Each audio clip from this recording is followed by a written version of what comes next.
નાની દીકરો બે ભેગા મળીને પૌવા બટેટા બનાવે છે. હાલો હિંગ નાખો, હિંગ નાખો. ઓકે ચાલો હિંગ નાખો. હવે હિંગ નાખવાની. આમ પકડો, આમ હિંગ નાખો આમ. હાલો બસ. હવે આપણે લીમડો ને મરચાં નાખવાના. લીમડા ને મરચાં. હવે ખેડું લે તો પછી તતડી જાય. તતડી જાય એટલે શું નાખવાનું? પછી આમાં ટમેટા નાખવાના. શું નાખવાનું? ટમેટા નાખવાના. ઓકે ચાલો ટમેટા નાખો. ટમેટા નાખો આમાં. ચાલો આપણે હલાવશું. એ ન નાખવાનું હોય, હમણાં થોડીક વાર પછી નાખવાનું હોય પેલા. ચાલો જલ્દી, હવે પૌવાની ભૂખ લાગી છે યક્ષુને. ચાલો હવે શું નાખવાનું? આમાં પૌવા નાખવાના આપણે.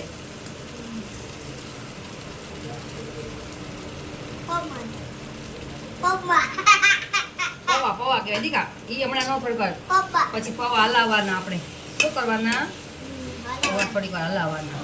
હલી જાય, પૌવા હલી જાય ને પછી થોડુંક બધું મિક્સ થઈ જાય પછી શું નાખવાનું? આપણે થોડુંક મીઠું નાખવાનું. પછી હાલો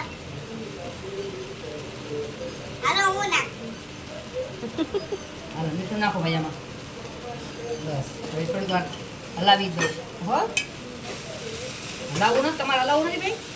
તમે હલાવશો થોડુંક હલાવો ને ભાઈ. થોડુંક હલાવો ધીમે ધીમે. બસતા નહીં ભાઈ. બસ હાલો બસ રેડી. ઓકે હવે શું નાખવાનું? ધાણા જીરું નાખવાનું. પછી શું નાખવાનું? થોડીક હળદર નાખવાની. હળદર નાખો આમાં. બસ આપણે થોડી ચટણી નાખશું સ્વાદ મુજબ. ઓકે પછી મિક્સ કરવાનું દીકા. પછી મિક્સ કરવાનું ને.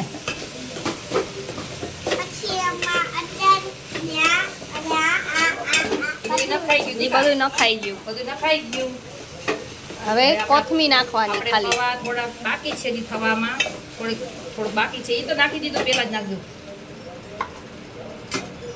હવે આપણે છે ને ધાણા ભાજી નાખવાનું. શું નાખવાનું? ધાણા ભાજી. ઓકે આપણે કોથમી કયો ને બાપા. નહીં યક્ષુ? હાલો આપણે કોથમી નાખીએ. ઉભો એક મિનિટ.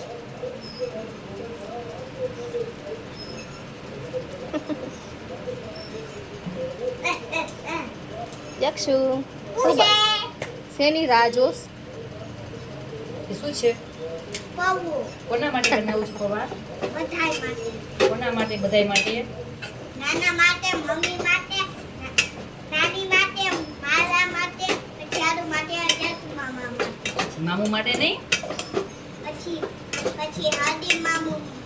ઓકે હવે પછી ડાકુ મામા. હા ઓકે આપણા પૌવા રેડી થઈ ગયા છે.